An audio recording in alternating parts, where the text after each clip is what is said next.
I'm a OG boy. Know that they ride or die. I keep boys by my G boy. Know that they ride or die. I keep boys by my OG boy. Day we hustle, but the night we OG boy. Know that they ride or die.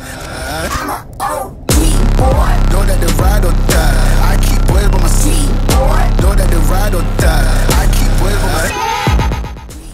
Hi guys! Magandang araw sa inyo lahat. Ngayon ay meron tayong NMAX na version 2 dito sa ating harapan. At ang motor na ito ay actually motor ng aking bayaw. Iniwan niya sa akin to kasi meron siyang kailangan gawin at meron siyang kailangan asikasuhin. At pinagamit niya sa akin. Syempre ako naman personally, ngayon lang ako nakahawak talaga ng NMAX. At impressed naman ako sa motor na ito. But meron tayong mga ilang napansin na kailangan ayusin, kailangan i-improve. So nagpaalam ako kay Bayaw at sinabi ko sa kanya na kailangan natin malaman ang sitwasyon ng motor na to. So currently ay meron na siyang 42,472 mileage. Napansin ko kaagad dito sa motor na ito, no, pag bine-brake natin, makakalampag tong harapan yung manibela. Not only that, ay parang may napapansin akong tagas dito sa harapan. At yun nga ay makikita natin dito sa pinaka bearing niya. Ayan, alata naman ano. Not only that, as you can see, talagang hindi lang basta tagas, no? Mukhang talagang palitin na yung pinaka bearing niya. Unang sipat ko pa lang, nakita ko na kagad yung bearing nito. At yan ay may konting play siya dito sa harap. Tapos napansin ko rin, every time na nagbe-brake ako, ay meron akong napapansin na kakaibang mga tunog sa likod. Kaya kinausap ko si Bayaw, sabi ko kailangan na ipasilip to para malaman natin kung anong tong score nito.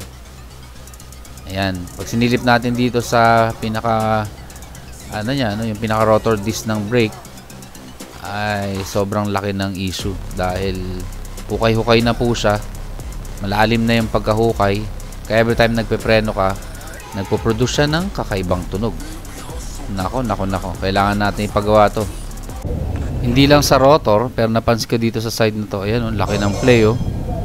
At yung pagka-play niya, obviously ay parang wala na yung mga lock dito. Parang improper na yung pagka-lock niya. So that creates yung mga unnecessary na tunog. Wag na natin patagalin kasi kailangan natin dalhin agad itong motor na to sa kaibigan natin, no? Dalhin natin to sa shop nila para masimulan ng gawin at nang magamit siya. Sayang pagka-pogi kung maraming topak, diba? So, ayan, no? Kagaya nito. Ang angas na sana tignan. Medyo may mga topak lang. So, kailangan natin to madala talaga dun sa ating kaibigan para magawa lahat ng mga karamdaman niya. Let's go!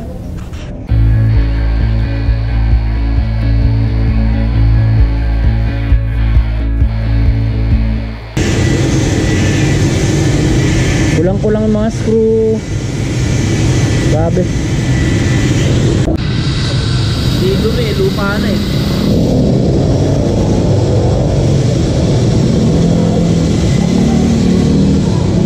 Dulas-dulas na yan, ano?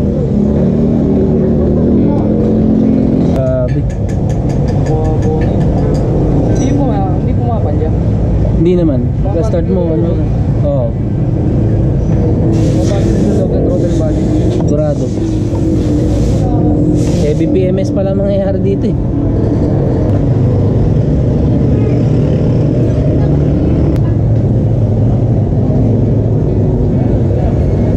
Wala na rin yung, di ba parang may goma pa to?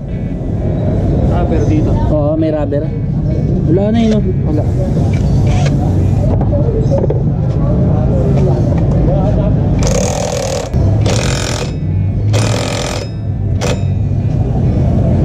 Mahugot yung battery.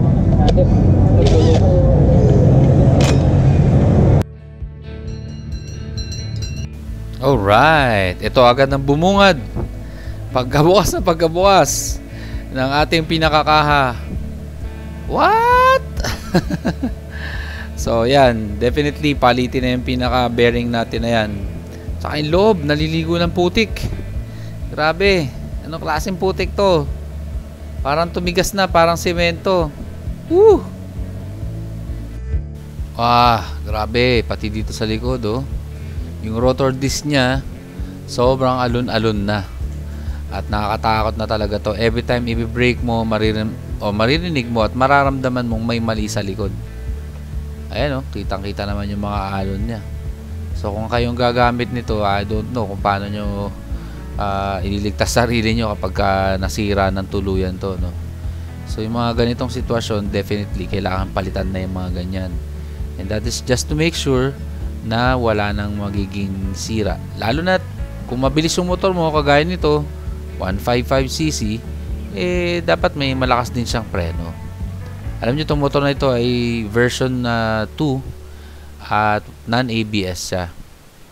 Kaya nung time na to, kung hindi ako nagkakamali, ay 125 ang presyo. Tapos nagpadagdag pa sila ng ng 25,000.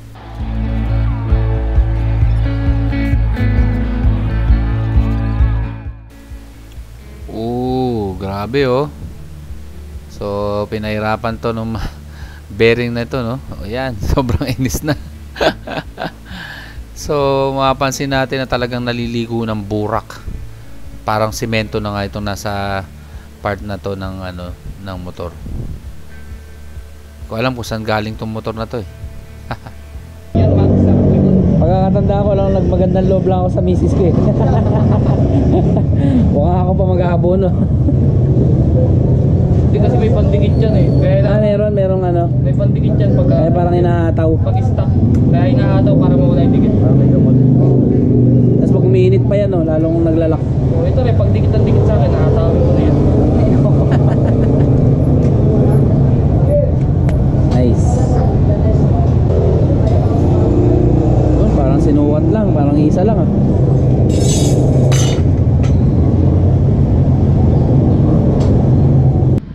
Yun, so nautusan tayo bumili ng gasolina. Ito daw natin ilalagay. Lapit na naman yung gas station, kaya nag-volunteer na rin ako na bumili. So yun, so far oras na 4:37. Hopefully after nito matapos na. Ito lang yung mekaniko ko sa tabi ng Burger King. Tayo sa Flying V sa may tabi ng or tapat ng Max's Restaurant. Mga tropa tayo dyan.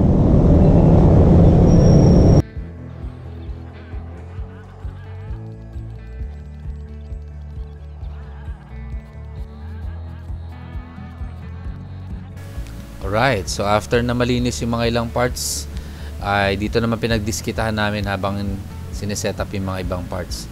So as you can see, pati panggilid pinasilip na rin natin kasama itong pinaka drive face. Talagang grabe, nanggigitata ang kulay, just to make sure na magiging maganda ang ating output ngayong araw. Sobrang lakas pa yung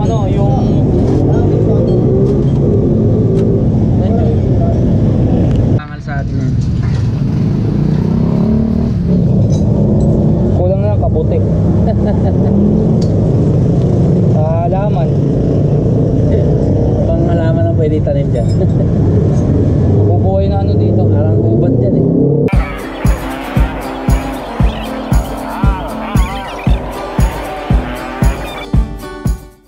Okay, so finally naikabit na yung ating gulong at saka yung rotor sa likod.